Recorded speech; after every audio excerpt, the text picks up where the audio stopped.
PIA के हवाले से जो है अब वो एक पंजाब की सरकार कर रही है, चलो हम ले लेते हैं। केपी की भी यही होता है। केपी के वालों का तो मसला ये है, वो चूंकि पीटीआई डोमिनेंट गवर्नमेंट है, जज्बात है उनके, तो नहीं गवर्नमेंट भी, और वो जो वहाँ पर रूलिंग एलीट है वो पीटीआई डोमिनेटेड है।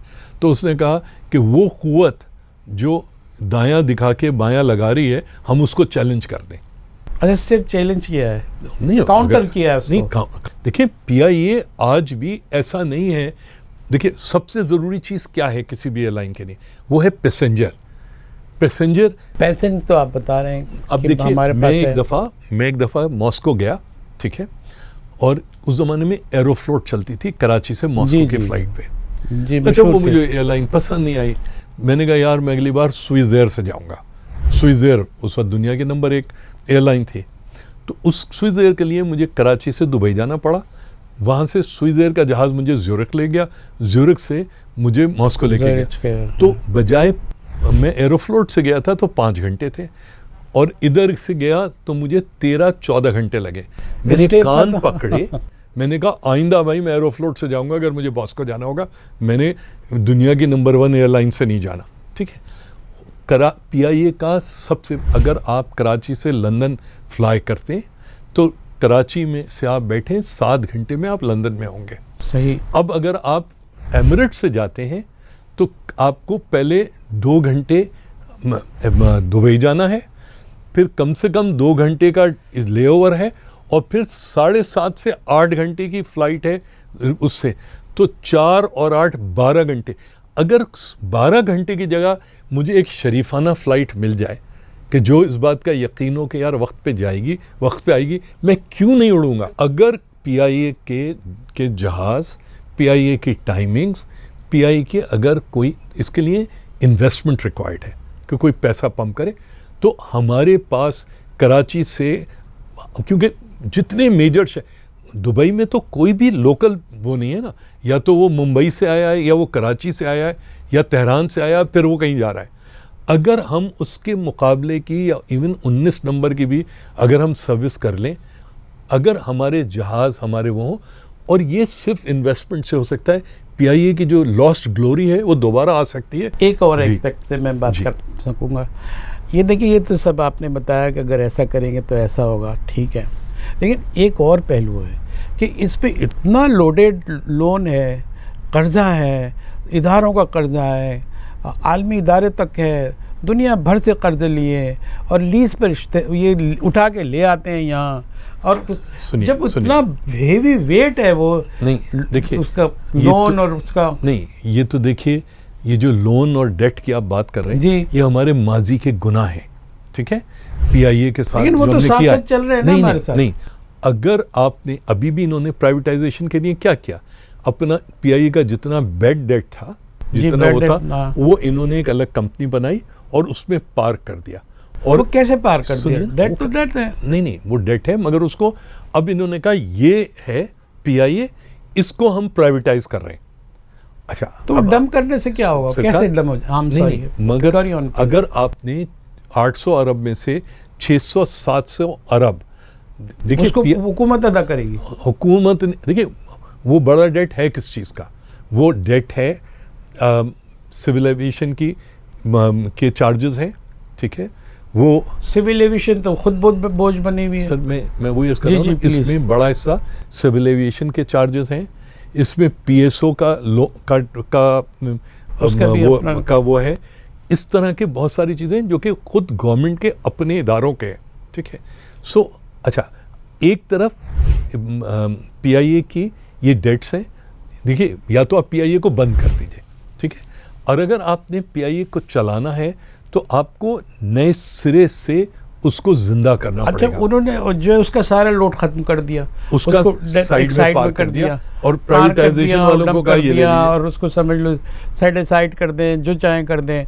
अब आप ये देखिए, उसके बावजूद भी उसके ऊपर अभी इतना कर्ज है, डेट है, कि वो अभी भी कोई खरीदने वाला मौजूद नहीं है, और इसका इम्कान नहीं है। नहीं, अर्नेस्ट एंड यंग ने कहा था कि ये आप अगर पार कर देते हो, जो बाकी रह जाएगा उसके बाद इसकी जो कीमत होगी वो 85 अरब रुपए के एसेट्स रह जाएंगे, ठीक है। एसेट्स 85 अरब रुपए, 85 अरब रुपए के एसेट्स। और आप 10 अब सुनिए ना, मैंने पहले कहा ना कि जो ये जो दायां दिखा के बायां लगाने वाला वो कहानी तो अलग है ना, मैं उसको तब्दील कर सकता हूँ ना। मैं तो आपके नाजरीन को समझाने की कोशिश कर रहा हूँ कि देखिए, अगर अर्नेस्ट एंड यंग कह रहा है, ठीक है, एक इंटरनेशनल फर्गुसन्स, फोर्ड रोड्स, अर्नेस्ट, ये बहुत बड़ी चार्टर्ड अकाउंटेंट फर्म्स हैं।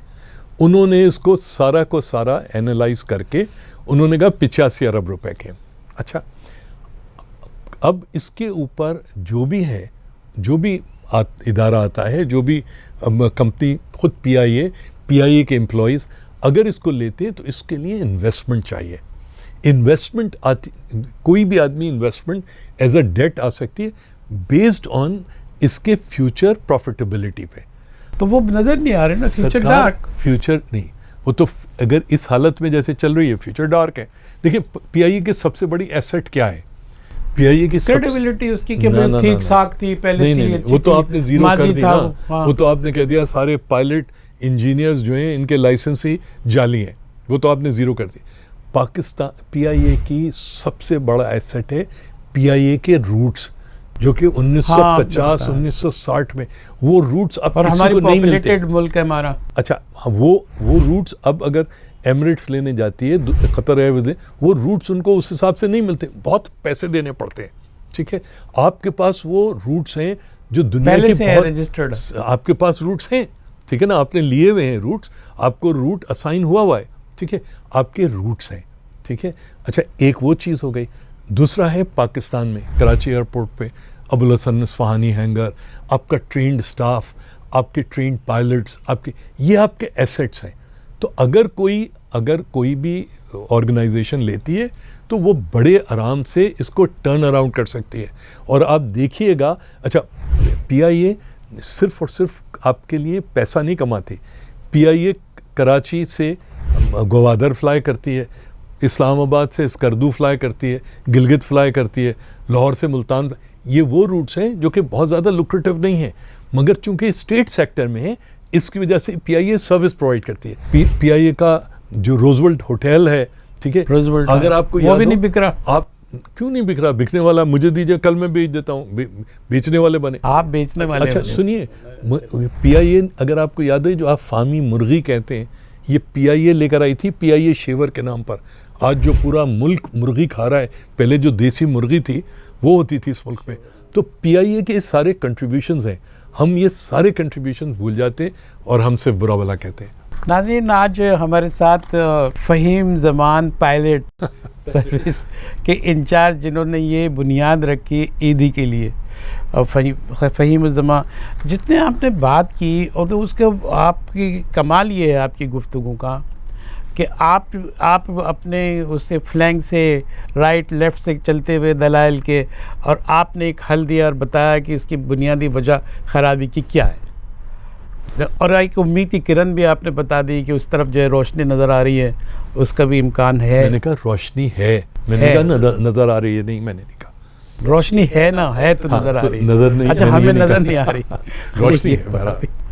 अच्छा, दूसरी बात ये आपने कई कराची के हवाले से भी आपने ये बात की कि ये सूरत हाल थी, और इसके ये एक माफिया नहीं है बल्कि माफियों का एक जत्था है, जिसको आप एक माफिया कह सकते हैं। वही हुकूमतों को भी कंट्रोल करता है, बल्कि हुकूमतों में सरायत कर गया, ये आपका कहना था ये। और दूसरी तरफ आपने पीआईए का इतना ज़्यादा रिव्यू किया है, रिविज़िट करके बताया हमें कि वहाँ क्या क्या ख़राबी थी, उसकी तारीख़ क्या थी, और सूरत हाल को कितनी ख़राब हुई, उसके बेनिफिशरी कौन थे।